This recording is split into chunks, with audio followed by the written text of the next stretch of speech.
안녕하세요.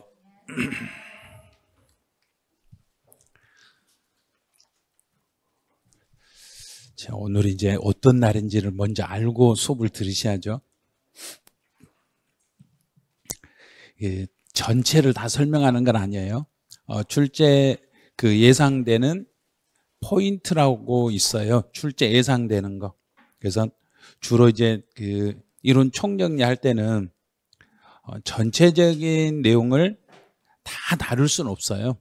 다 다룰 수는 없고 시험에 이제 주로 이제 나올 수 있는 부분이 어느 부분인가. 그래서 그 부분을 사실은 이런 통합 이론서로 해서 정리를 해드리는데 그 통합 이론서 내용 중에 중요한 내용들만 추려가지고 지금 파일로 제공이 돼 있을 거예요. 그래서 파일 제공이 되면 그 첨부 파일을 다운로드 받아가지고 수업을 들으셔야 돼요.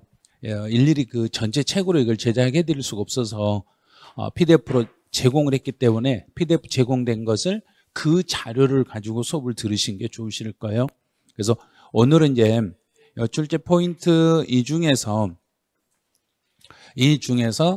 지방세하고 관련된 것만 강의를 오늘 해요. 지방세. 그래서 지방세 끝날 때까지 아마 수업이 진행이 될 거예요. 조세 총론부터 시작해서 총론, 취득세, 등록면허세, 재산세까지 끝나면 끝나요. 만약 예를 들어서 11시에 끝났다 그러면 끝나는 거고, 지금 10시부터 수업을 시작하는데 뭐 2시가 돼도 안 끝났다 그러면 그 끝날 때까지 계속 하는 거예요. 그래서 마무리를 지어야 되기 때문에 오늘은 지방세를 정리하는데, 지방세에서 총 다 해서 오늘 배우는 부분에서 8문제가 이렇게 출제돼요. 8개. 이제 반반이에요. 오늘 반절, 다음 주 반절. 그래서 딱 반반 이렇게 정리를 할 거예요. 그리고 이제 첫 번째가 이제 조세 총론인데, 이 총론에는 매년 2문제씩이 출제가 돼요. 그래서 저희 16문제 출제되는 것 중에 가장 어려운 데를 찾아라 그러면 저는 총론을 택해요. 제일 어려워요, 총론이. 그런데 시험 문제는 세법 문제 1번하고 2번이 총론이 나와요. 그러니까 작년에는 1번이 우선순위가 나왔어요. 우선순위가 1번이 나왔는데 내용이 그렇게 만만하게 쉬운 지문이 아니었거든요. 그래서 처음부터 1번 문제부터 세법 헷갈려 버리니까 뒤로 갈수록 이제 헤매게 되고 막 이렇게 돼요. 그래서 총론에서 2개 정도 나오는데, 이 2문제가 제일 먼저 할 일은, 가장 먼저 할 일은 이거예요. 국세와 지방세를 구분하는 연습을 하셔야 돼요. 아니 세법에서 시험에 나오지도 않는데 왜 저걸 해야 돼요? 그러면 1차 학개론 한 문제 맞춰야 되거든요. 학개론에서 국세 지방세를 구분하라는 문제가 매년 하나씩 출제가 안 돼요. 이제 세법 내용인데 학개론에서 세법 내용이 대략 한 2문제에서 3문제 이렇게 나오는데, 그중에 첫 번째가 국세 지방세를 구분하는 거예요. 자, 그럼 여기에 있는 이 표만 정리를 딱 해놓으시면 국세 지방세는 완전히 다 해결돼요. 그래서 이 빈칸에 주로 이제 이렇게 빈칸을 채우는 연습을 할 건데, 정답을 이제 이 강의 끝나면 또 어떤 분들은 그래요. 선생님, 그 빈칸에 채우는 정답을 좀 주시면 안 돼요? 그래요. 그거는 저의 지금까지 강의하면서 제가 이 정답을 만들어 놓은 파일이 없기 때문에 드릴 수가 없어요. 만들어 놓은 파일이 있으면 제가 그냥 공개하죠. 근데 파일이 없어서 못 줘요. 그러니까 수업을 듣고 이제 스스로 이제 채우는 연습하시고, 안 되면 기본서 옆에다 펼쳐놓고 이거 찾아가면서 연습하셔야 돼요. 지금쯤은 이게 다 마무리돼 있을 거라고 생각하는 거예요. 자, 그럼 이제 지금부터 시작을 해보죠. 국세와 지방세를 구분하는데 스스로 내가 이걸 국세인지 지방세인지 스스로 판단하셔야 한대. 스스로 말을 하면서 내가 이걸 선택을 하되, 혹시라도 잘못 선택한 게 있으면 앞에다 체크. 그래서 잘못 선택한 게 있으면 그것만 계속 복습을 하시는 거예요. 이 안에서 내가 지금 잘못 알고 있는 것만. 그럼 이제 국세 지방세를 스스로 한번 연습해요. 저는 이제 이야기한 대로만 표시할 테니까. 자, 취득세는 지방세라네요.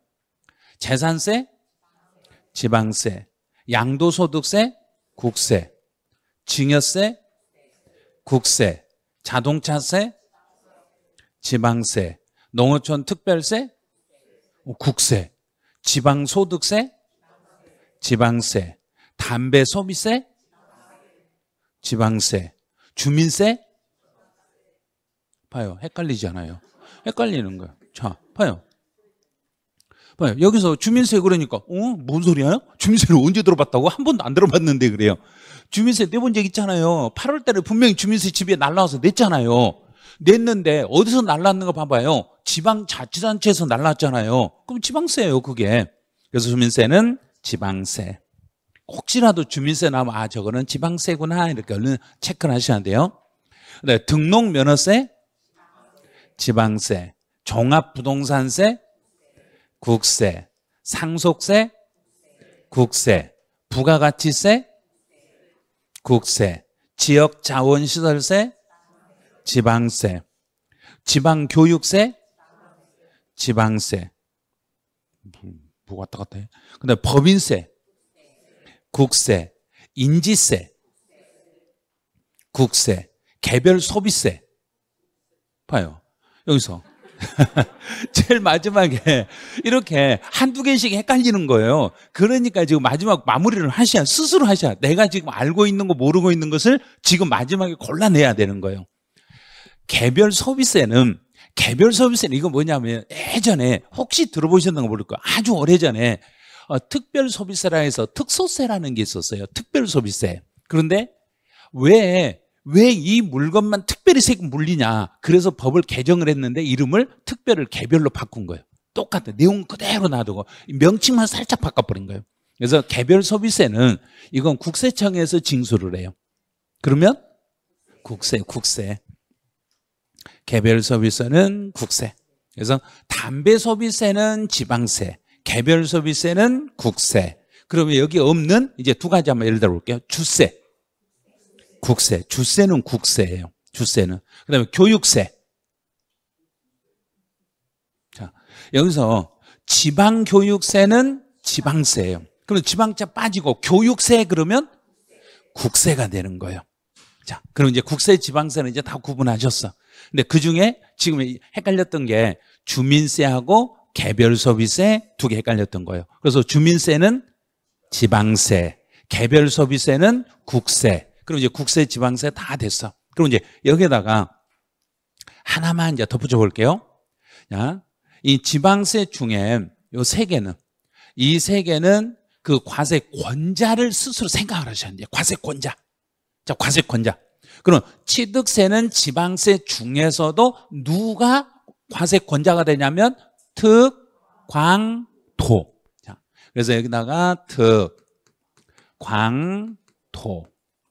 네, 재산세 그러면 시, 군, 구. 그래서 시장, 군수, 구청장. 네, 등록면허세 과세권자는 도, 구. 그 다음에 혹시라도 특별자치시, 특별자치도 이렇게 나오면 취득세는 어디에 속하는가? 모두 똑같아. 특별자치도에도 들어가고 특별자치시에도 들어가고. 그래서 특별자치시, 세종시, 제주도 이렇게 나오면 그 안에가 모든 지방세가 싹 들어있어요. 한꺼번에 다 들어있어. 그래서 제주도 안에는 우리 지방세 11개가 싹 들어가 있어. 세종시에도 싹 들어가 있어. 그런데 서울에는 특별시세가 있고 구세가 따로 있어. 인천은 인천광역시세가 있고 구세가 따로 있고, 경기도는 도세가 따로 있고 시군세가 따로 있는데, 세종시는 세종시 안에 모든 지방세가 다 들어있으니까 특별자치시 속에는 취득세나 재산세나 등록면허세나 모든 세금이 다 들어있어. 그럼 그거 시험에 묻지도 않아. 그래서 시험에 묻는 건 특광도, 시군구, 도구 요것만 물어보니까 이 세 개만 알려드리는 거예요. 요것만 정리하시면 이제 국세지방세는 끝. 자, 두 번째, 인세와 물세, 합산과세와 개별과세, 이 부분에서 해년마다 시험에서 두세 문제가 연결이 돼요. 이 내용에서 연결될 때가 여기가 가장 어려워요. 세법 틀 잡을 때 이 부분만 틀 딱 잡으면 그 다음부터 완전히 잡혀요. 인세는 사람을 중심으로 하는 게 인세이고, 물세는 물건을 중심으로 하는 게 물세예요. 그럼 취득세는 물세. 잘 모르겠으면 이렇게 하세요. 지방세는 주로 물세, 국세는 주로 인세. 국세, 지방세로 나눠버리시면 돼. 그럼 취득세는 지방세, 등록면허세 지방세, 재산세 지방세니까 취득세, 등록면허세, 재산세는 모두 물세. 종합부동산세와 양도소득세는 모두 국세. 국세니까 모두 인세. 이렇게 잡아. 이렇게 잡아놓고 예외적으로 재산세만 예외가 있어. 그럼 재산세 과세 대상이 되는 건 총 5개가 있죠. 토지, 건축물, 주택, 선박, 항공기. 요 5개 중에서 예외적으로 물세가 아니라 인세로 가는 게 하나가 있는데 그 하나가 토지. 이 하나가요. 인세로 가는 게 토지가 인세로 온다는 이야기예요. 토지만 인세로 와. 그럼 토지를 제외한 나머지는 물세가 되는 거예요. 그럼 인세하고 물세를 서로 연결을 할 때 인세는 주로 합산과세로 이렇게 연결이 되고 물세는 주로 개별과세로 이렇게 연결이 돼. 그럼 취득세는 물세니까 개별과세. 그럼 개별과세라는 것은 뭐 할 때마다 이 말인가? 그렇죠. 취득할 때마다. 그래서 취득세 세금은 취득할 때마다 계산하셔야 돼요. 등록면허서도 물세니까 개별과세. 그럼 뭐 할 때마다 그래야 되는가? 등록할 때마다 이렇게 가는 거예요. 그럼 이제 재산세. 재산세는 토지는 인세로 가고 그러니까 합산과세고 토지를 제외한 나머지는 개별과세예요. 그러면 토지는 제가 여러 개 땅을 가지고 있으면 그 사람이 가지고 있는 땅을 묶으란 이야기인가? 토지 하나씩 계산하란 이야기인가? 그 사람이 가지고 있네요. 그 사람이 가지고 있는 토지를 전체 묶어서 몇 장으로? 한 장으로. 한 장으로 하는데 재산세는 국세다, 지방세다? 지방세. 지방세니까 그 지방자치단체별로 묶어서 한 장이다. 전국 한 장이 아니라 지방자치, 시, 군, 구별로 따로따로 한 장의 고지서로 발급하겠습니다. 그다음에 개별과세. 그럼 토지를 제외한 건축물이나 주택이나 선박이나 항공기는 묶어서 계산한다. 물건별로 과세한다. 물건별로 따로따로 고지서가 나오겠습니다. 이렇게 되는 거예요. 종합부동산세는 합산과세. 그럼 종합부동산세 대상이 되는 것은 무엇과 무엇 2가지만 대상이고 토지와 주택. 그러면 토지와 주택을 그 사람을 중심으로 그 사람이 가지고 있는 주택과 그 사람이 가지고 있는 토지를 주택과 토지를 모두 묶어서 몇 장으로? 한 장으로. 그러면 한 장의 고지서 속에는 주택에 대한 과세표준과 세, 토지에 대한 과세표준과 세 계산을 구분 표시한다, 구분 표시 안 한다. 그렇죠. 그런 걸 여기서 시험 문제 되는 거예요. 하나로 묶어야 되니까. 전체를 한 장으로 묶어야 되니까 구분 표시를 해가지고 한 장의 고지서로 발급하는 거예요. 그다음 양도소득세도 그 사람이 양도한 것을 뭐해서? 합산해서 몇 장으로? 한 장으로. 그러면 만약에 그 사람이 1년에 예정신고를 2번 했으면 확정신고를 반드시 한다? 안 할 수도 있다? 안 할 수도 있다. 올해는 그걸 조심하라고 그랬어요. 예정신고를 2회 이상 했지만 이미 합산하여 신고를 하지 않았어요. 앞에서 여러 번 양도하고 예정신고를 따로따로 하고 합산 처리가 안 돼 있어요. 그러면 다시 뭐 해야 되고? 합산해서 확정신고 해야 되고 이미 예정신고 때 합산 처리가 됐어요. 그러면 확정신고는 다시 할 필요는 없다. 이렇게 되는 거예요. 이 내용을 알아야 그런 문제들을 다 풀 수 있는 거예요. 그럼 양도소득세는 내가 1년에 여러 번 양도하면 여러 번 양도한 걸 다 묶어서 몇 장으로 신고하면 되고 한 장으로 신고하는데 이 합쳐서 1년치를 합쳐서 다음 년 또 몇 월 달에? 5월 달에. 작년에는 다음 년 또 5월 달을 냈어. 그럼 5월 달에 확정신고 한다는 걸 냈으니까 이제는 1년에 예정신고를 2번 했을 때 이미 합산해서 신고 처리가 안 돼 있어요. 그러면 앞에서 2번을 했지만 합산 처리가 안 돼 있어요. 그러면 다시 뒤에서 확정신고를 이행하셔야 됩니다. 이런 식으로 연결될 거란 이야기예요. 그래서 이 흐름을 딱 잡아놓으시면 세법에 대한 기본적인 틀이 아마 보이시게 될 거예요. 이제 초과 누진세율과 비례세율에서는 해년마다 시험 문제는 세 문제가 출제돼요.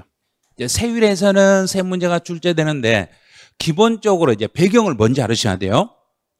이제 초과 누진세율은 주로 따로따로 계산할 때 초과 누진세율인가요? 합칠 때 초과 누진세율인가?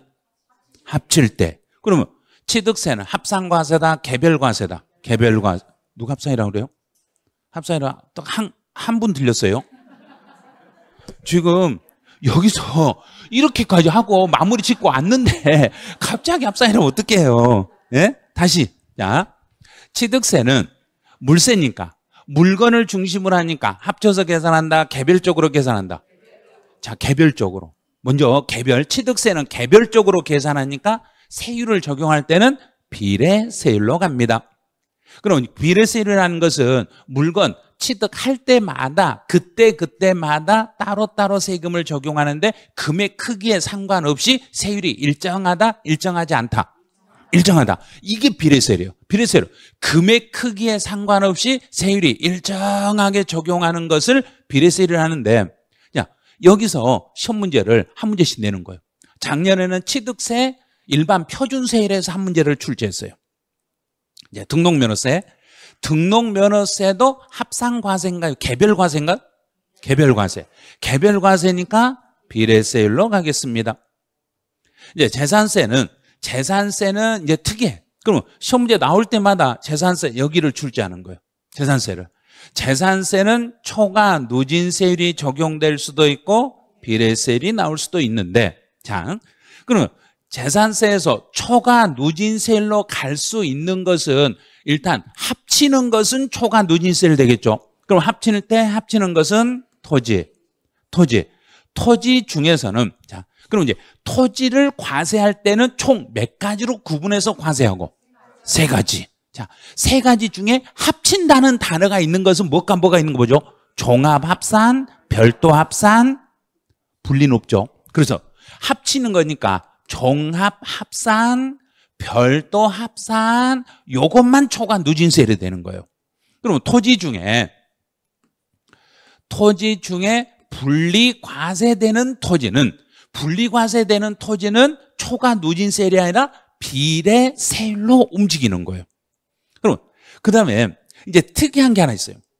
재산세에서 토지를 제외한 나머지는 전부 물세이고 개별과세인데 예외적으로 세율을 적용할 때 초과 누진세율을 적용하는 게 딱 하나 더 있네요.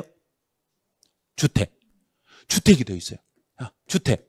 그럼 재산세에서 주택은 모두 초과 누진세래요. 그럼 여기서 이제 함정을 팔 때 어떻게 파냐면 재산세 개인이 소유하는 주택은 초과 누진세율이지만 법인 소유 주택은 비례세율로 과세합니다. 틀린 거예요. 재산세는 틀려요. 종부세는 맞아요. 그러니까 이 틀을 완전 이해를 잘 하셔야 돼. 그래서 이 주택은 모두 초과 누진세율입니다. 이러면 돼요. 재산세에서 주택은 개인 소유든 법인 소유든 상관없이 모두 초과 누진세율입니다. 그 다음에 이제 비례세율은 토지와 주택을 제외한 건축물, 선박, 항공기 요것들이 비례세율이에요. 그럼 작년 시험은 어떻게 냈냐면 작년에 시험은 여기서 요걸 냈어요. 건축물은 초과 누진세율로 과세합니다. 이렇게 냈어요. 건축물은 초과 누진세율 아니에요. 작년에는 요 지문을 냈어. 그럼 이제 올해는 건축물을 내는 게 아니라 여기서 다음 재산세 과세 구분 중에서 초과 누진세율로 과세할 수 있는 거 골라라. 요걸 아마 낼 거예요. 분명히 그렇게 낼 거예요. 그럼 재산세에서 초과 누진세율로 과세할 수 있는 것은 종합합산 토지, 별도합산 토지, 모든 주택 여기까지만. 그다음 이제 분리과세 토지나 모든 건축물이나 선박이나 항공기 요 네 가지는 분리과세 토지, 건축물, 선박, 항공기는 모두 비례세율이 적용이 됩니다. 이제 종합부동산세는 작년에도 나왔어요. 계속 나오고 있어요.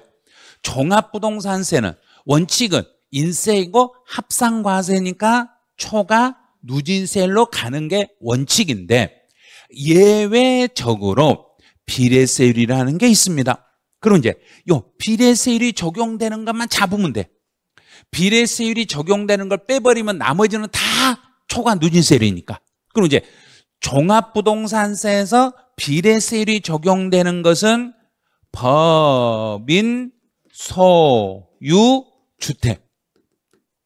일반 법인이 소유하고 있는 주택인데 공익법인은 여기 들어가는 거 안 들어가는가? 안 들어가요.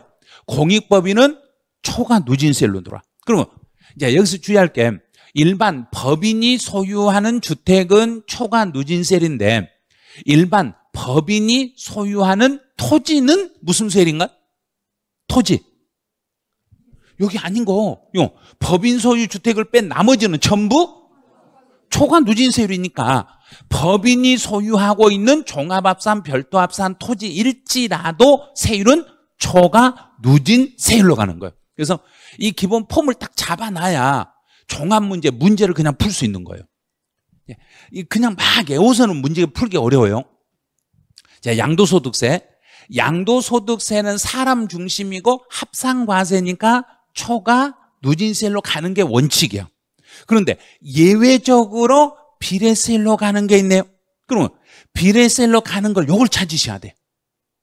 그럼 예외적으로 비례세율로 가는 것은 미등기 상태로 양도하며 세율 몇 프로? 70%. 이건 미등기는. 미등기는 무조건 비례세율이에요. 그 다음에 또 하나가 이제 보유기간이 있는데 보유기간 몇 년 되지 않는 것은 무조건 비례세율로 가는가? 자, 1년 미만이다, 2년 미만이다. 자, 그러면 자, 다시 한번 예를 들어보죠.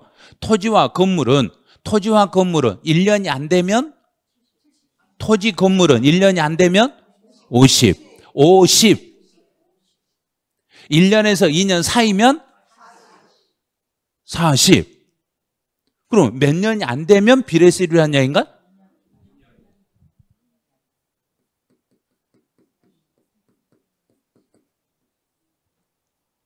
토지 건물이나 주택은 2년 미만 보유했을 때는 비례세율이에요.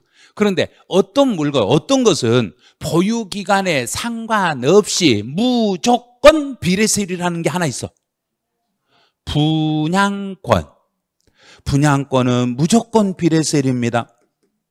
분양권은 1년이 안 되면 70%, 1년 넘어도 60%, 무조건 비례세율이에요. 자, 여기까지요. 시험 문제는 이런 걸로. 미등기, 보유기간 2년 미만, 분양권 이런 걸 물어보는 거예요. 그다음 이제 초과 누진세율로 가는데, 초과 누진세율로 갈 때는 2년 이상을 보유하면 초과 누진세율인데 이제 특이한 거 두 개가 있어요. 특이사항. 자, 특이사항. 어떤 것은 보유기간 묻지 말고 무조건 초과 누진세율로 가는 게 있습니다. 기타 자산. 기타 자산은 무조건 초과 누진세율입니다. 그리고 또 하나가 더 있어. 무조건 초과 누진세율로 과세하는 게 또 하나 더 있어.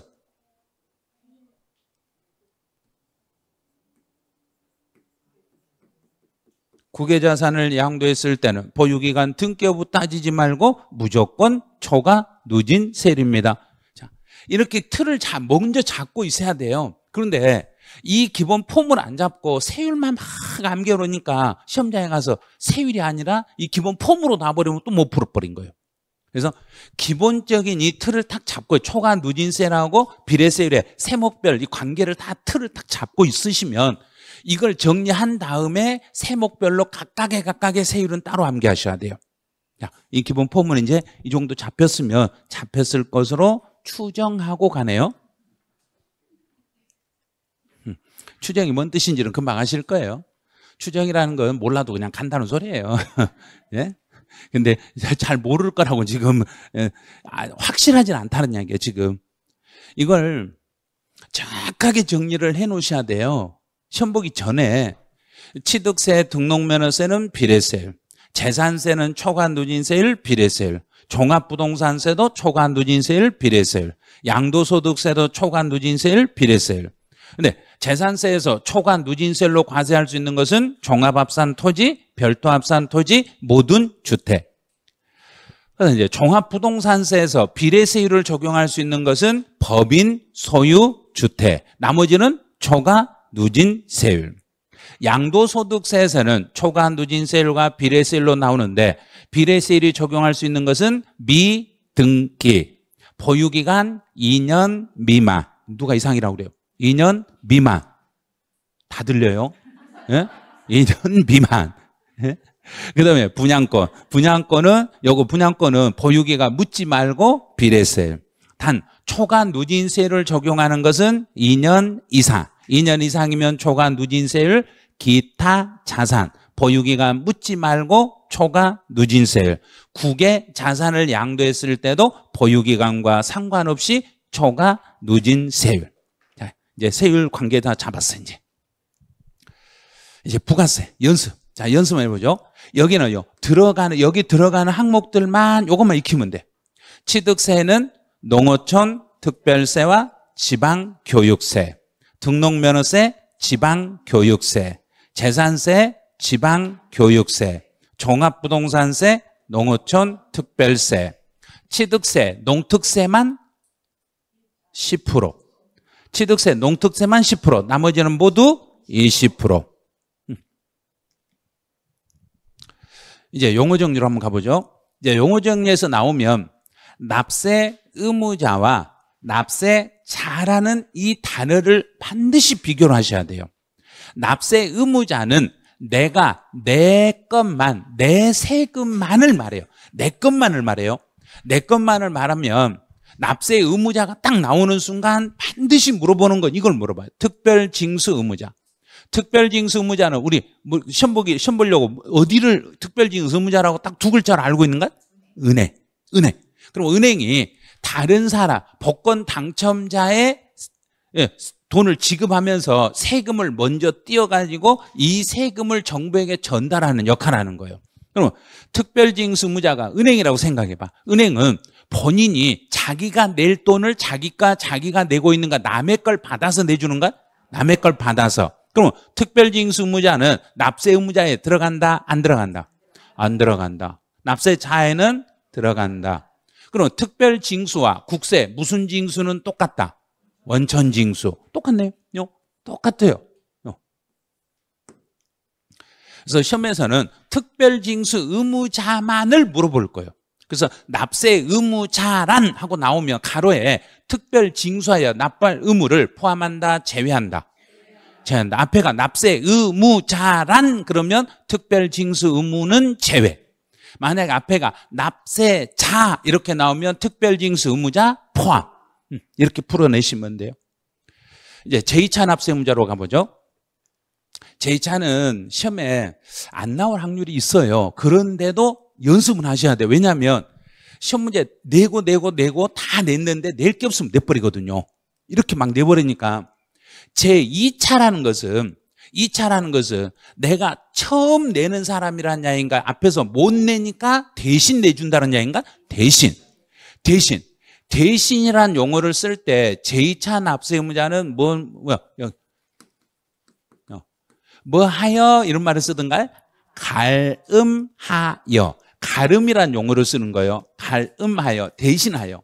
그러면 제2차 납세 의무자는 앞에 사람이 세금을 못 내니까 그 사람을 대신하여 네가 못 낸 세금 내가 내줄게. 그럼 그 사람하고 나하고는 무슨 관계가 있다? 관계가 없다? 관계 있다. 자, 그러면 청산법인은 회사가 살아있는 법인인가, 이제 죽어버리는 법인인가? 죽어버리죠. 왜 죽어버리는가? 청산가를 먹어버렸으니까 죽었죠. 그러니까 죽은 거예요. 법인에 청산 매겨버렸잖아요. 청산 매긴 사람의 이름을 세 글자로? 청산인. 청산가를 매긴 사람. 청산인. 그러면 돼요. 그럼 청산인은 뭐 하는 사람이냐면 청소하는 사람이에요. 회사를 청소한다는 이야기는 회사에 지금 남아있는 걸 나눠주는 사람이에요. 빗자루 쓸어내는 사람, 나눠주는 사람. 그러면 청산인이 잘못한 것은 세금을 내고 나눠줘야 된가요? 그냥 나눠주고 남은 걸 가지고 세금 내야 된가요?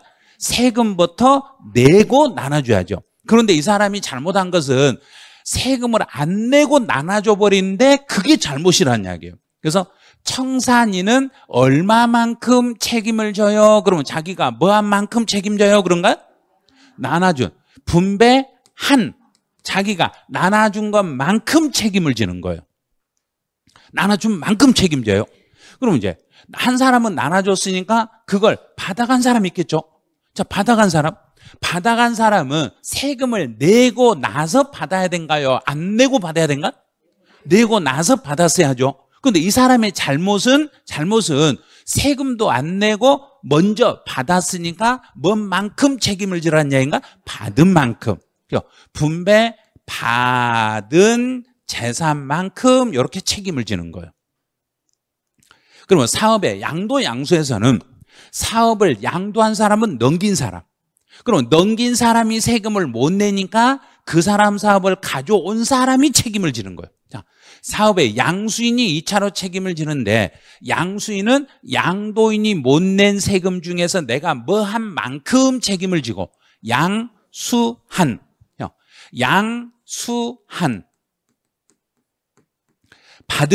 받은 양수한 재산만큼 책임을 지는데 이제 시험 문제는 여기를 물어보는 거예요. 자, 여기를 물어보는 거예요. 그럼 이제 사업을 내가 양수를 할 때 양수할 때 내가 가져올 때 상대방의 재산을 내가 가져올 때 이미 세금이 확정된 세금을 책임을 지겠는가요? 성립된 세금을 책임을 지겠는가? 자, 이미 확정이 되어 있어야만 책임을 진다. 확정이 안 돼 있어도 책임을 진다. 확정된 것만. 그래서 여기는 확정된 이 단어를 성립된이라고 문제를 내버린다는 이야기예요. 그래서 확정이라는 단어를 딱 기억을 하셔야 돼요. 그럼 내가 오늘 확정이라는, 그러면 세금에 만약에 일반 세금, 종합소득세는 무엇 함으로써 확정이 되고, 종합소득세, 소득세는 내가 알아서 신고한다, 정부가 알아서 계산해 준다. 내가 알아서 하니까 뭐 하면서? 신고. 이미 신고가 되어 있는 상태에서, 이미 소득세가 신고가 되어 있는 상태에서 세금을 안 내고 버틴 사람의 재산을 내가 양도양수할 때는 나도 책임을 질 수 있다, 없다? 있다. 이미 신고돼 있으니까, 확정돼 있으니까 확정된 재산, 확정된 그 사람의 사업을 내가 인수했을 때는 나도 책임을 질 수 있어요. 그런데 만약에 성립이다. 그럼 성립이라는 건 이미 세금이 얼마라고 딱 정해졌다, 안 정해졌다? 안 정해졌으니까 확정되기 전에는 책임질 필요가 없다. 자, 그럼 이제 확정된 세금만 책임진다는 걸 알아두시고, 그 다음에 또 하나 기억할 거. 양도소득세에 대해서는 양수인이 책임을 진다, 안 진다? 안 진다. 왜? 양도소득세는 사업성이 없는 세금이기 때문에 양도소득세에 대해서는 양수인이 책임을 지지 않아요. 양수인의 제2차 납세 의무에서 여기에 양수인의 제2차 납세 의무에는 양도소득세는 제외합니다. 양도소득세는 어떤 일이 있어도 제2차 책임 없습니다. 양도소득세에 대해서는 제2차로 납세 의무라는 게 없습니다. 이렇게 되는 거예요. 자, 그럼 이제 신고납부와 보통징수로 가보죠. 여기에서는 매년 지문이 2줄이 나와요. 이제 지문으로 2줄 나와요. 취득세는 신고납부, 등록면허세 신고납부, 재산세 보통징수, 종합부동산세 원칙은 보통징수. 이게 원칙이에요. 원칙은 정부 부과, 보통징수. 납세자가 선택해서 신고납부, 양도소득세 신고납부. 자, 이게 기본이요. 여기 기본만 먼저 생각하세요. 기본을 생각하시고 그다음에 이게 다 정리가 끝나면 그 다음에 이제 단계를 이제 한 단계 넘어가요. 이렇게. 자, 원칙을 먼저 생각하시고 원칙을 이행하지 않으면 불이행을 하면은 취득세 신고납부를 불이행하면은 보통 징수. 등록면허세도 내가 신고를 제대로 안 하면 불이행했을 때는 보통 징수. 재산세는 신고납부 할 수 없다. 절대 안 돼요. 양도소득세도 내가 신고를 불이행했을 때는 보통 징수. 그럼 예를 들어서 양도소득세 예정신고를 이행하지 않으면, 이 사람이 예정신고를 이행하지 않으면 정부에서 세액을 계산해서 통지할 수 있다, 없다? 있네요. 예정신고를 불이행해도 정부가 세금을 계산해서 통지할 수 있습니다. 이렇게 가는 거예요. 그럼 이제 이 기본 폼은 원칙을 먼저 생각하세요. 원칙을 먼저 생각하시되, 예를 들어서 취득세는 보통 징수에 의한다. 틀렸죠? 재산세는 신고 납부에 의한다. X. 종합부동산세는 원칙이 신고 납부이다. X. 양도소득세는 내가 신고하더라도 정부가 최종 결정해야만 확정이 된다. X. 틀렸죠? 양도소득세는 내가 신고하면 확정이 되는 거예요. 이 기본 폼에서 지문 2줄에서 3줄을 출제해요. 자, 이제 취득 단계, 보유 단계, 양도 단계, 이 3단계는, 여기는 1차 부동산 학개론 하신 분 반드시 공부를 하셔야 돼요. 단계별 구분 잘 안 되는 거에서 꼭 체크해 놓으셔야 돼요. 취득세는 취득 단계, 등록면허세 취득 단계, 재산세 보유 단계, 지역자원시설세 보유 단계, 종합부동산세 보유 단계, 양도소득세 양도 단계. 또는 혹시라도 시험 문제에서 여기가 처분 단계라고 학개론에서 이렇게 낼 수도 있어요. 양도란 단어를 처분이라고 써놓을 수도 있어요. 그래, 상속세는 취득 단계, 증여세 취득 단계. 그래, 지방교육세, 지방의 교육세는 무슨 단계와 무슨 단계에서만 나온다? 취득과 보유. 이거 놓치면 안 돼요. 지방교육세는 취득 단계와 보유 단계에 나오고 양도 단계는 절대 안 나와요. 지방의 소득세는 보유 단계와 양도 단계만 나오고 취득 단계는 절대 안 돼. 이제 종합소득세는 무슨 단계? 보유 단계. 또 여기서 헷갈리신 분이 있어. 여기서 헷갈리신 분이 있어요. 종합소득세는 보유 단계에서는 임대소득, 양도 단계에서는 양도소득. 양도소득인데 여기서 사업성이 있으면, 사업성이 존재하면 양도소득에서 무슨 소득으로 바뀌어버린가? 종합소득으로 바뀌어버리기 때문에 양도에서 사업성이 있는 상태에서는 종합소득세로 과세할 수 있다는 걸 주의하셔야 돼요. 그다음에 이제 농어촌 특별세는 취득 단계, 보유 단계, 양도 단계, 3단계에서 나올 수도 있고, 인지세는 취득 단계와 양도 단계에서 나올 수 있습니다. 이 정도 하시면 1차 학개론에서도 문제 푸는데 지장 없으실 거예요. 자, 연대납세의무자로 이제 가보죠. 이거는 서류 송달에서 문제, 혹시 올해 1번 문제가 서류 송달 문제가 나왔을 때 서류 송달 문제 1번 나오면 그리 어렵지 않을 거예요. 1번에 서류 송달이 나올 수 있어요. 1번 문제가 딱 서류 송달이 바로 나올 수 있어요. 그럼 연대납세 의무자, 그러면 연대라는 말이 나오면 그 안에 있는 사람이 각자 책임인가요? 모두 함께 책임인가요? 모두 함께 동일한 책임이에요. 연대납세 의무자라는 것은 그 안에 있는 모두가 동일한 책임을 지는 걸 연대 책임이라고 그래요. 그럼 연대납세 의무자일지라도 일반 서류에 대해서는 중요한 서류다, 안 중요한 서류다? 안 중요한 서류다. 안 중요한 서류는 누구에게 송달하면 되고, 그렇죠? 연대납세 의무자 중에서 대표자에게 송달하시면 돼. 자, 그런데 납세 고지나 독촉에 관한 서류는 안 중요하다, 중요하다. 엄청 중요하죠. 중요하니까 연대 납세 의무자 중에서 누구에게 송달한다. 자, 앞에 뭐라고 쓴다? 뒤에는 각각 송달하니까 누구에게? 모두에게. 연대 납세 의무자 모두에게 각각 송달합니다. 그러면 똑같은 고지서가 나간다, 서로 다른 고지서가 나간다. 그렇죠. 똑같은 고지서를 연대납세의무자에게 모두에게 주는 거예요. 그럼 독촉에 관한 서류도 중요한 서류니까 연대납세의무자 모두에게 각각 송달합니다. 이렇게 되는 거예요. 그래서 중요한 서류는 모두에게 각각, 안 중요한 서류는 대표자. 자, 그럼 만약에 여기서 대표자가 없으면 일반 서류는 대표자에게 송달하겠는데 대표자 없으면 누구에게 송달하면 되고, 누가 또 관리인이라고 그래요? 대표자가 없는데 대표자나 관리인이나 거기서 거기요. 예? 자, 대표자가 없으면 징수하기 유리한 자, 만만한 자 그렇잖아요.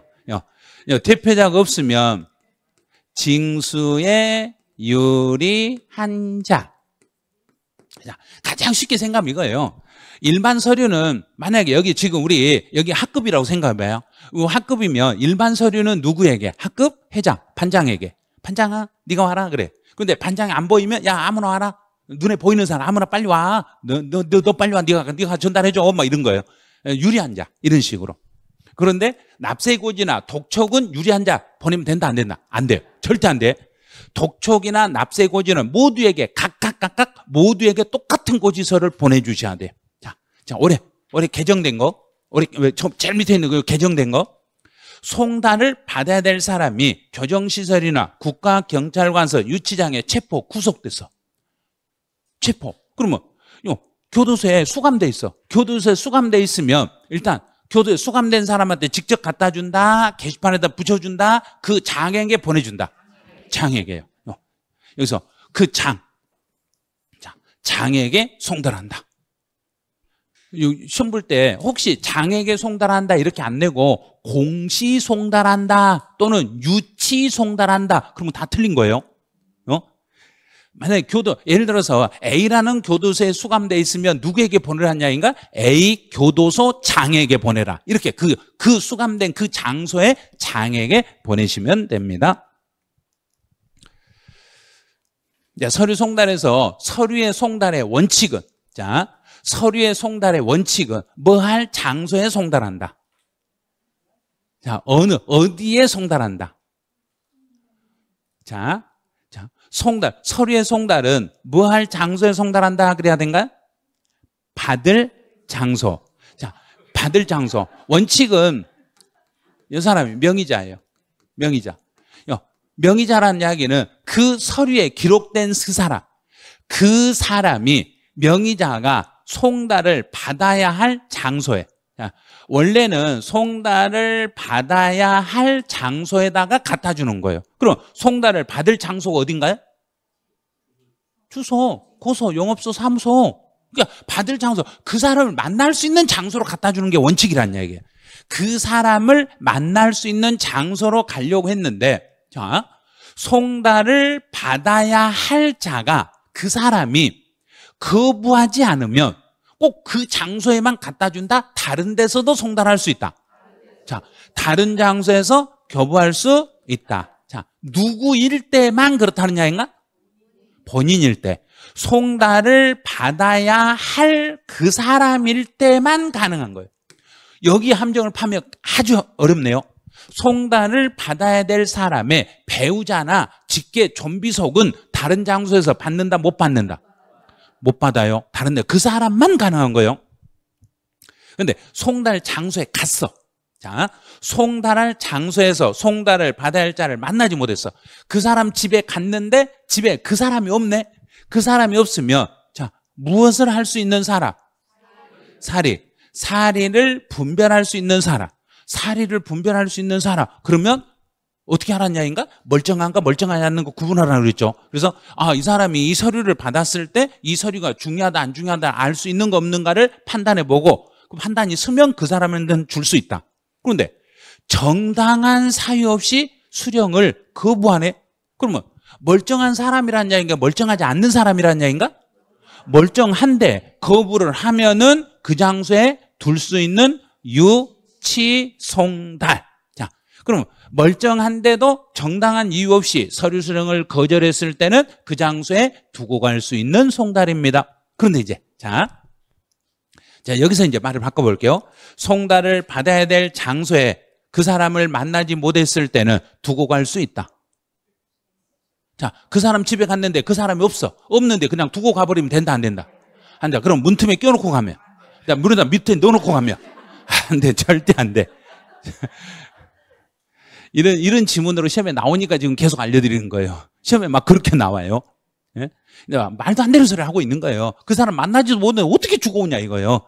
절대 그 사람을 만나지 못하고 다른 가족이 있는데 다른 가족이 받기를 거절하면 그때는 두고 갈 수 있다.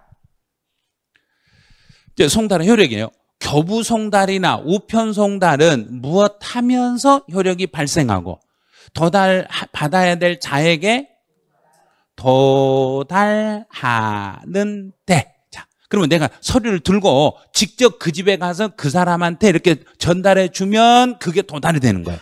우체국을 통해서 우체국에서 전달해 주면 이게 도달된 거예요. 그래서 정부가 우리 국민들에게 서류를 전달할 때는 도달주의, 우리 국민들이 정부에게 서류를 보낼 때는 발신주의. 공시송달 게시판에 붙였어. 붙이고 나면 며칠이 지나야? 14일이 지나야만 효력이 발생합니다. 전자송달, 올해 이거는 전자송달 공인회계사 기출문제예요. 전자송달은 내 이메일에 뭐 돼 있으면 저장, 전자고지서함에 저장이 되면, 저장이 됐을 때 저장된 이메일을 내가 확인하면 그래야 된가, 저장되면 그래야 된가? 저장되면. 이렇게. 자, 이제부터는 성립 시기로 한번 가보죠. 자, 성립 시기. 취득세는 과세 물건을 취득하는 때 성립. 등록면허세는 등록하는 때 성립. 네, 재산세는 매년 6월 1일. 지방교육세는 조심하세요. 자, 그 과세 표준이 되는 세목의 납세무가, 그렇죠. 언제나 성립 시기 물어볼 때는 무조건 뒤에는 성립하는 때 이렇게 해야지, 확정하는 때 이러면 안 돼요. 성립하는 때. 자동차세 납기가 있는 달에 1일. 네, 주민세는 7월 1일. 주민세는 국세다, 지방세다? 이제 아시겠죠? 지방세라는 거. 주민세는 지방세예요. 그다음에 지방의 소득세는 국세인 무슨 세하고 똑같이 움직인다. 그냥 그대로요. 그대로 읽으면 돼. 지방의 소득세는 국세인 무슨 세? 그냥 그대로 소득세. 국세인 소득세 납세무가 뭐 때며?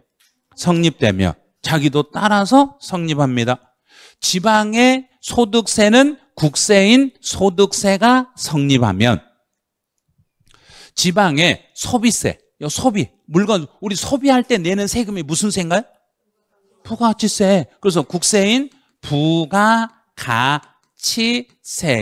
납세무가 성립하는 때 이렇게. 지방세의 특별징수는 국세에 무슨 징수하고 똑같다? 원천징수. 그럼 원천징수하는 때. 수시부가는 수시부가 해야 될 사유가 발생이 되었을 때. 자, 이제 무신고 가산세나 과소신고, 이거 조심하셔야 돼요. 무신고 가산세나 과소신고 가산세는 이제 무엇이 경과되는 때 그런데 납부 기한이 경과하는 때. 납부 기한까지 기다렸다. 오늘까지 기다렸는데 신고 안 들어오면, 오늘이 지나면 그때부터 세금, 가산세 계산할 준비 들어갑니다. 이렇게 가면 돼요. 무신고 가산세나 과소신고 가산세는 조금 더 한 번 더 생각을 해 주셔야 돼요. 이제 국세는 요 네 개를 먼저 비교하셔야 돼. 확정신고는 1년, 예정신고는 1개월, 중간회납은 6개월. 이 생각을 먼저 하면서 문제를 정리하셔야 돼요. 확정신고는 1년이니까 1년이 과세기간. 과세기간이 끝나는 때. 1년이 끝났을 때. 예정신고는 1개월이니까 달이 끝났을 때. 달의 말일. 중간회납은 6개월. 6개월이라는 중간회납 기간이 끝나는 때. 네, 원천징수는 돈을 지급하는 때. 원천징수는 지급했을 때 원천징수. 근데 종합부동산세 6월 1일. 상속세는 상속이 개시되는 때. 증여세 조심. 증여세는 증여에 의하여 재산을 봐요. 여기서 틀리신 분 엄청나잖아요. 취득세에서는 증여 계약일, 양도소득세에서는 증여를 받은 날, 증여세는 증여에 의하여 재산을 취득하는 때.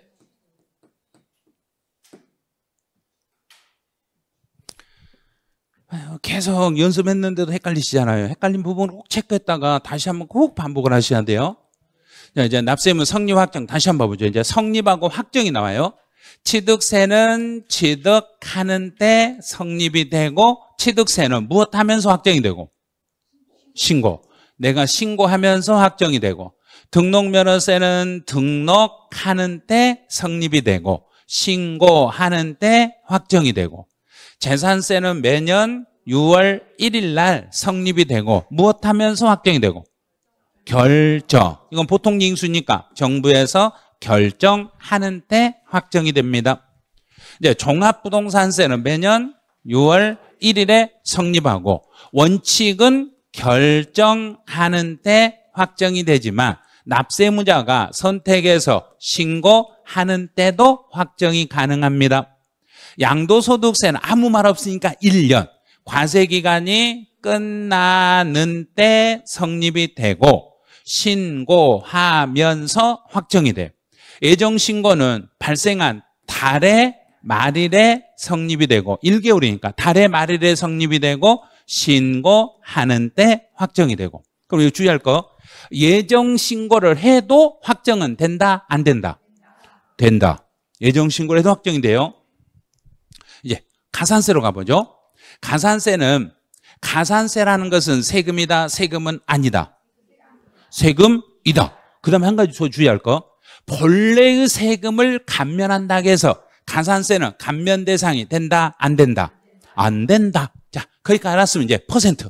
과소신고 가산세는 10%, 부정하면 40%, 무신고 20%, 부정하면 40% 가산세가 나오겠습니다.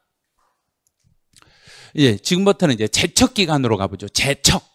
제척은 지금 돈을 달라고 하는 시간인가요? 아니면 정부가 내 자료를 찾는 시간인가? 찾는 시간. 자, 찾는 시간. 그럼 사기치면 몇 년을 뒤진다? 10년. 상속. 지금 여기서 주의할 게, 상속 또는 증여를 받아서 이게 중요한 게 아니라 여기가 중요해요. 지방세를 신고하지 않았어. 상속이나 증여를 받아서 상속세나 증여세 신고를 안 하는 게 아니라 지방세, 상속 증여를 받아서 지방세 신고 안 했을 때는 10년. 명의신탁 약정도 사기치는 거나 똑같으니까 10년. 신고서를 제출하지 않았다. 무신고는 7년. 과소신고 5년. 그러면 정부가 고지서를 보내놓고 몇 년을 조사할 수 있다? 5년. 정부도 고지서 보내놓고 5년은 조사할 수 있습니다. 이제 제척기간의 기산일. 여기서는 기산일이라는 게 언제부터 조사를 시작할 거냐 이거예요. 그러면 신고, 납부, 세목은 언제까지 기다렸다가 조사 들어가는 거고, 신고 기한까지, 자, 신고 기한까지 기다렸다가 그 다음 날부터 조사를 시작하는데, 올해 꼭 주의할 게 있었죠. 뒤에 예정신고나 수정신고나 또는 중간내납은 이 신고 기한에 들어간다, 들어가지 않는다? 들어가지 않는다. 요 뒤에를 반드시 기억하시라고 그랬어요, 올해는. 그러면 양도소득세 예정신고한 후에, 예정신고를 했으면 예정신고 기한의 다음 날부터 조사한다, 확정신고 기한의 다음 날부터 조사한다. 확정신고 기한의 다음 날부터 조사하는 거지, 예정신고 기한의 다음 날부터 제척기간이 시작되는 거 아니라는 걸 주의하셔야 돼요. 올해 시험 볼 때 그런 시험 지문이 딱 나오면 순간적으로 당황할 수 있어요. 그래서 예정신고나 수정신고나 중간내납은 그 신고기한에 들어간다, 안 들어간다? 안 들어간다. 제척기간의 기산일인 신고기한 속에는 예정신고, 수정신고, 중간내납기한은 들어가지 않습니다. 이제 신고 납부하도록 규정된 지방세 이외 보통 징수 세목은 언제부터 정부가 조사를 시작해요? 그러면 납세 의무 성립일. 자, 납세 의무의 성립일 여기서부터 조사를 시작하겠습니다. 그래서 재산세나 종합부동산세 같은 경우는 납세 의무의 성립일부터 몇 년을 조사한다? 5년을 조사하면 특별한 경우가 아니고는 5년만 조사합니다. 이제 작년 시험에 나왔던 거 소멸시효. 소멸시효라는 것은 이미 고지서가 발급이 됐다, 안 됐다? 됐다. 이미 됐어요. 그래서 고지서에 금액이 얼마라고 찍혀 있어. 얼마라고 찍혀 있는데 지방세에서 5천만 원 이상이면은 몇 년 동안 돈 달라고 요구할 수 있고 10년. 5천만 원 미만이면 5년. 그러면 5천만 원이면은 10년. 작년에 5천만 원은 이렇게 문제를 냈어요. 국세는 5억 이상이면 10년. 5억 미만이면 5년. 단 5천만 원, 5억 속에는 가산세를 포함한 금액이다, 가산세를 제외한 금액이다. 제외한 금액으로 판단합니다. 이제 제척기간과 소멸시효에서는 딱 여기만 보세요. 시험은 이것만 나오니까 중단과 정지에 제척기간에는 중단과 정지라는 게 없습니다. 중단과 정지라는 게 없어. 그런데 소멸시효에는 중단과 정지가 있습니다. 그리고 소멸시효 5년 또는 10년은 늘릴 수 있다, 늘릴 수 없다? 늘릴 수 있다. 제척기간 5년, 7년, 10년은 늘린다, 못 늘린다? 못 늘린다. 자, 그럼 이제 여기에 중단 사유가 어떤 게 있는지 한번 연습을 한번 해보죠. 중단의 사유에 들어가는 것은 제일 먼저 납세 고치, 두 번째 독초 또는 최고, 또 하나는 교부 청구, 그다음에 마지막 하나가 압류. 압류도 중단 사유에 들어가요. 그럼 여기서 중단이라는 것은 가다가 중단 그러면 가다가 이렇게 중단 그러면 멈춰 있다 간다, 다시 새롭게 시작한다. 다시 새롭게. 중단이라는 것은 가다가 멈췄다 해서 멈췄다 가면 그건 정지예요. 멈췄다 딱 멈췄다 연속으로 가면 정지가 되고, 중단 그러면 새로운 고지서가 발급이 되면 옛날 고지서는 무효가 되고 새 고지서를 가지고 새롭게 다시 5년 또는 10년이 시작돼 버리겠습니다. 그런데 올해 이제 법 개정된 것 중에 여기 있죠. 압류 속에 가로에 들어가는 게 두 개가 올해 법이 개정된 게 하나 있어요. 개정된 게 압류 금지 재산을 압류하거나 제3자의 재산을 압류해서 즉시 압류를 해지하는 것은 압류의 대상에 들어간다, 안 들어간다? 안 들어간다. 그러면 만약에 압류 금지 재산을 압류하여 즉시 해지하는 경우는 중단 사유에 들어간다, 안 들어간다? 안 들어가는 거예요. 그럼 압류가 아예 압류를 풀어줘 버렸기 때문에 처음부터 압류를 하지 않는 걸로 보기 때문에 중단 사유가 아닙니다. 그것만 하나 추가로 생각하시면 돼요. 이제 우선순위로 한번 가보죠. 우선순위에서는 징수금하고 공과금이 부딪히면 누구부터 먼저? 징수금 1번, 공과금 2번. 그럼 징수금 속에서는 체납처분비, 지방세, 가산세 요 순서로. 체납처분비, 지방세, 가산세 순서. 이 가산세가 지방세 속에 들어있으면 지방세 먼저, 가산세 나중에. 근데 압류와 담보가 부딪히면 담보 1번, 압류 2번. 압류와 교부청구가 부딪히면 압류 1번, 교부청구 2번. 강제 집행 비용은 이거는 세금보다 무조건 앞으로. 강제 집행 비용은 이거 뭐하고 똑같은 말이냐면 체납처분비하고 같은 말이에요.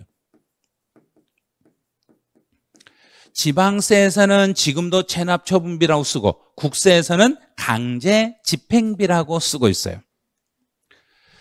이제 법정기일로 가보죠. 작년에는 법정기일에서 여기에서 두 줄이 시험에 출제됐어요.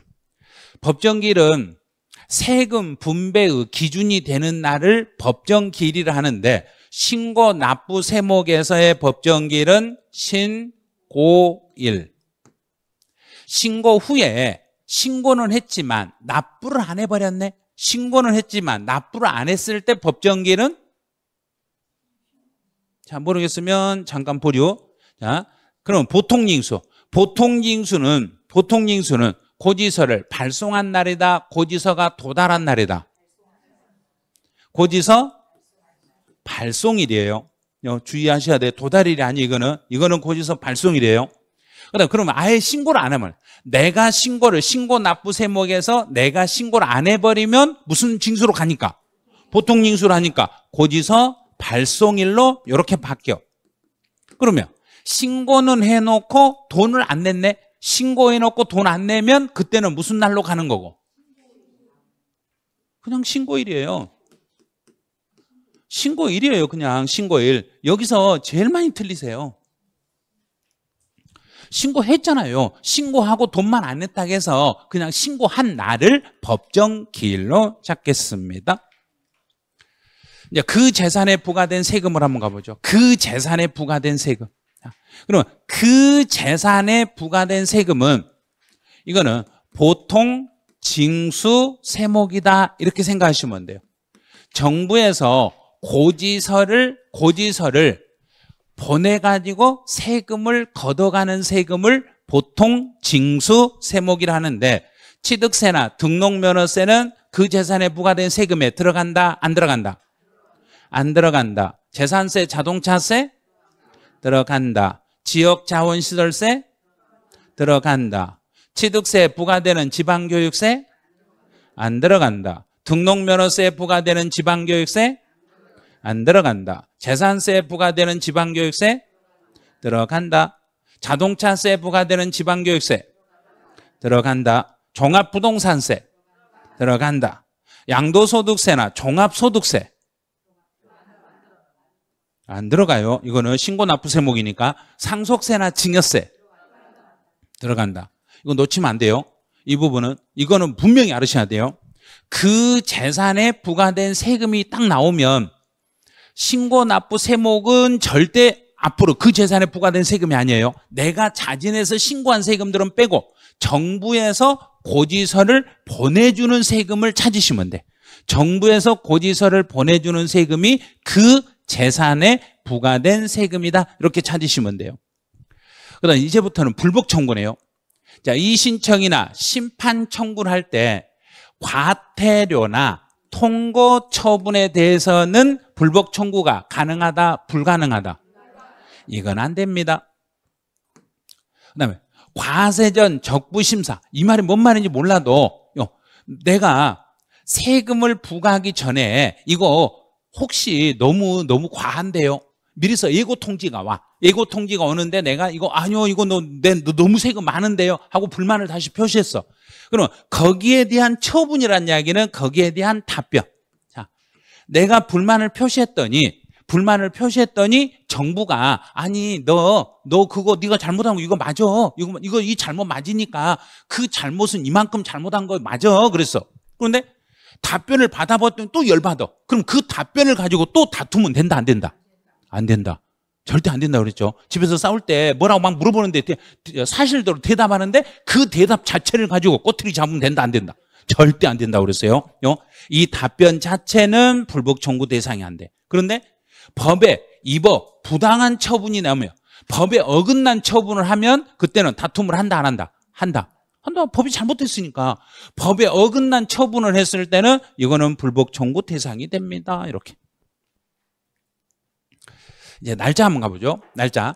무조건 이 화살표 날짜는 불복 청구인은 이의신청을 하든 심판 청구를 하든 나는 며칠 안에만 하면 되고 90일. 나는 90일 안에 불복을 제기하시면 돼.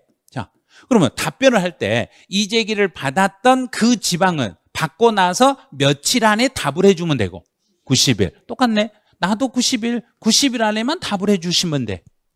내가 신청할 때도 90일. 정부가 답변할 때도 90일. 이제 천재지변. 만약에 90일 안에 이재기를 하려고 그랬는데 천재지변이 발생이 돼서 도저히 불복 청구를 할 수가 없네. 그럼 며칠의 시간을 더 준다? 14일의 시간을 더 드리겠습니다. 그런데 이제 불복을 제기해놓고 이 지방자치단체에서 서류를 받았어. 받아놓고 보니까 서류가 부족하네. 그 자료를 가지고는 내가 답을 할 수 없으니까 추가로 정보를 보완해 주세요. 며칠간? 20일간. 20일간 정보를 보완해 주는데 20일은 결정기간에 들어간다? 안 들어간다? 안 들어간다. 이 결정기간에 20일은 결정기간에 안 들어가. 그럼 결정은 90일인데 90일 플러스 요 날 빼고 나머지 90일이란 이야기예요. 정보를 보완해서 받아가지고 서류를 다 받아서 그때부터 90일 안에 결정해 주시면 돼요. 자, 올해 법 개정된 거. 혈족을 대리인으로 선임할 때 지방세는 얼마가 안 되면 혈족을 대리인으로 선임할 수 있고 2천만 원? 발음 정확해요. 발음 지금 틀리신 분 있었어요. 2천만 원 미만. 이하 아니에요. 미만이에요. 그러면 2천만 원짜리는 혈족을 대리인으로 선임하면 된다 안 된다? 안 돼요. 그러니까 이상 이하 미만을 잘못 착각하면 큰일 나요. 2,000원부터는 전문가한테 의뢰하셔야 되고 2,000원 미만일 때만 가족 중에 혈족을 대리인으로 선임할 수 있어. 국세인 경우는 5천만 원 미만. 이제 공매처분. 공매처분이라는 이야기는 내가 이재기를 해도 지방자치단체 공무원들은 할 일을 한다, 할 일 안 한다. 할 일 한다. 할 일하고 정부가 이겼을 때는 며칠 동안만 보류해준다. 30일. 30일 동안만 공매처분을 보류해주고 30일이 지나면 바로 다 징수해버리겠습니다. 자, 이제 마지막. 이 신청이 적법하지 않았다. 이 신청을 하는데 법에 적합하지 않으면 답변을, 여기서 결정이라는 건 답변이라는 이야기예요. 정부가 답변을 할 때 이재기가 적합하지 않으면 기각한다, 각하한다, 인용한다. 저 법에 어긋났다. 법이 어긋났으니까 받아도 법에 어긋난 것을 내가 신청을 한 법에 어긋난 걸 정부가 검토한다, 안 한다? 검토 안 하는 것을 각하라고 그래. 각하. 이 신청 기간이 지나서 불복을 청구했다. 그럼 며칠이 지나서? 90일이 지나서 불복을 청구하면 서류를 검토한다, 안 한다? 안 한다. 그러면 각하 사유입니다. 보정기간에 보정을 하지 않으니까 정보를 검토할 수 있다, 없다? 없다. 검토를 못하니까 각하 사유입니다. 이 신청에 이유가 없다. 검토해봤더니 들어줄 생각이 없어. 그럼 이건 기각합니다. 자, 이 신청에 이유가 있어. 이유가 있으면 들어줘야 되니까 인용. 자, 됐어 이제. 여기까지 해서 첫 시간이 끝나. 자, 이제 조세총론에서 두 문제를 다 해결했어. 두 문제 해결했는데, 자, 이거 설명 들어보니까 조세총론 할만하죠? 네, 할만하고 이 정도면 충분하실 거예요. 그래서 무슨 불만이 있어도 이재기 하지 마시고, 이재기 하면은 이거는 적법하지 않으니까 이제 각하 처리할 테니까 절대 이재기 하지 마시고 그냥 알아서 스스로 이제 복습하시면 돼. 자, 여기까지 하시고 이제 잠시 쉬었다가 취득세부터 진행을 하죠.